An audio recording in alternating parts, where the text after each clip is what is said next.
চনৰ পৰা আমি হেতু এবলিশ কৰিম আৰু তাৰ আগতে সকলোবিলাক উচ্চতৰ মাধ্যমিক বিদ্যালয়ত একাদশ দ্বাদশৰ তিনিটা ষ্ট্ৰীম সায়েন্স আৰ্টছ কমাৰ্চ আৰু লগত ভকেশনাল ষ্ট্ৰীম কিটা আমি খুব ভাল ধৰণে চলাবৰ কাৰণে আমি প্ৰস্তুতি আগবঢ়াই নিছো আৰু ঐতিহ্যমণ্ডিত যিখিনি বিদ্যালয় আছে ৭৫ বছৰ অতিক্ৰম কৰিছে প্ৰতি বিদ্যালয়ত আন্তঃগাঁথনি উন্নয়ন কৰাৰ কাৰণে আমি ৩ কোটি টকা এতিয়া আমি আগবঢ়াম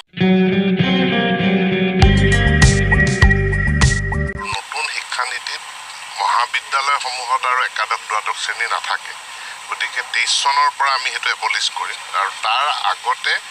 সকলোবিলাক উচ্চতৰ মাধ্যমিক বিদ্যালয়ত একাদশ দ্বাদশৰ তিনিটা ষ্ট্ৰীম সায়েন্স আৰ্টছ কমাৰ্চ আৰু লগত ভকেশনাল ষ্ট্ৰীম কিটা আমি খুব ভাল ধৰণে চলাবৰ কাৰণে আমি প্ৰস্তুতি আগবঢ়াই নিছো আৰু সেই প্ৰস্তুতিৰ অংশ হিচাপে এতিয়া আপোনালোকে গম পায় যে ইতিমধ্যে বিজ্ঞাপন প্ৰকাশ হৈছে আমাৰ পোষ্ট গ্ৰেজুৱেট টিচাৰ এপইণ্টমেণ্টৰ কাৰণে তাৰ উপৰিও শিক্ষকৰ যিখিনি সমস্যা আছে বিশেষকৈ সাবজেক্ট টিচাৰ সেইখিনি দূৰ কৰাৰ কাৰণে অন্য কিছুমান বিশেষ ব্যৱস্থাও আমি গ্ৰহণ কৰি আছো আৰু ঐতিহ্যমণ্ডিত যিখিনি বিদ্যালয় আছে ৭৫ বছৰ অতিক্ৰম কৰিছে প্ৰতি বিদ্যালয়ত আন্তঃগাঁথনি উন্নয়ন কৰাৰ কাৰণে আমি ৩ কোটি টকা এতিয়া আমি আগবঢ়াম নাবাৰ্ডৰ এইখন বিদ্যালয়ও পাব আমি যিহেতু নতুন শিক্ষানীতি আৰম্ভ হ'ব আৰু নতুন শিক্ষানীতিত মহাবিদ্যালয়সমূহত আৰু একাদশ দ্বাদশ শ্ৰেণী নাথাকে গতিকে ২৩ চনৰ পৰা আমি হেতু এবলিশ কৰিম আৰু তাৰ আগতে